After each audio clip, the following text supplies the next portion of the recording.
This video is titled Miss Ann. Miss Ann is a white woman who shaped Memphis culture, history, and art. Did any of you see the 2011 movie The Help? You would have to be old enough to remember the days in the 1950s and sometime in the 60s. Most of our mothers worked as maids for white folk. They used to call this private duty. Did any of you see the movie Driving Miss Daisy? In order to understand the culture and history and art in Memphis and how a white woman shaped Memphis culture, history, and art, you got to see the movie of the old white matriarchal women. Please watch this scene from the 1940 Gone with the Wind movie and meet Miss Ellen. Did you hear Miss Ellen's coming? Get out there and get our medicine chest. And we was getting worried about you, Miss Ellen. Mr. Jerry. I'm home. Mrs. O'Hara, we finished plowing the creek bottom today. What do you want me to start on tomorrow? This video is called Miss Ann, White Woman Shaped Memphis, Culture, History, and Art. I am Memphis-born, 5-time world karate kickboxing champion Anthony Elmore. I am also Memphis' first independent 35mm theatrical filmmaker. I'm a community activist. Now, I want you to see this video and see this story in that in Memphis, Tennessee, you see, in 1978, during the Memphis police and fire strike, the Wall Street Journal named Memphis a backward city with a plantation mentality. And what you have here is that you have the story of Miss Ann, a white woman who shaped Memphis culture, history, and art. In other words, in Memphis, Tennessee, you would think that we are living on a plantation, whereas in Memphis, Tennessee, a white woman totally erased a black heritage asset. See, a heritage asset is an item which has value because of its contribution to a nation's society, knowledge, and or culture. See, the Contemporary Gladiator stands as a heritage asset because it's not only broke barriers as the first independent 35mm film in Memphis film history, but also it carved a path in a global cinema as the pioneering kickboxing film.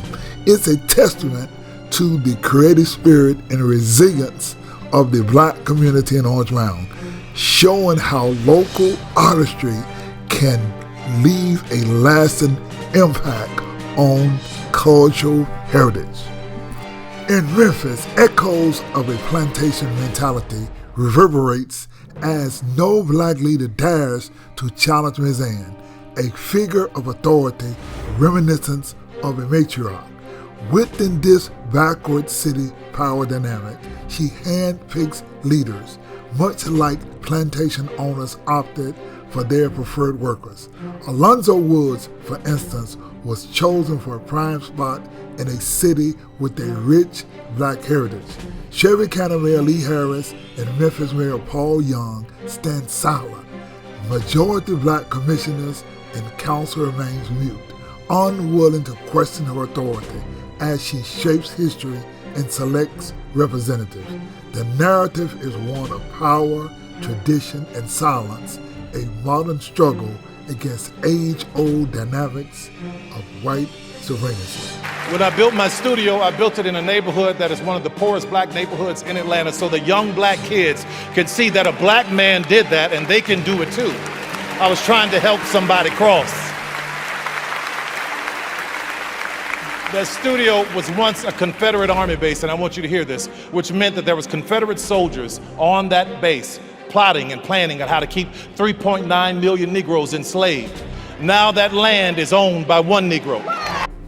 Tyler Perry opened his multi-million-dollar film studio in Atlanta. Tammy Williams, a black woman, opened a $100 and $35 million film studio in the Atlanta area. Lynn Sittler has not brought a significant movie to Memphis in 20 years.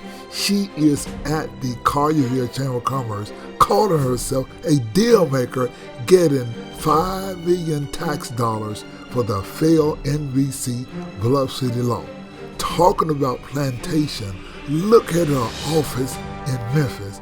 Memphis has a 70% black population and not a single black filmmaker is listed in her office. To add insult to injury, her office is nearly adjacent to the Civil Rights Museum where Dr. Martin Luther King was killed, and she thumbs her nose up at blacks via discriminating against blacks. Look at the historical marker 300 yards from where Dr. Martin Luther King got assassinated, and she used white supremacy, robbing blacks out of a heritage asset.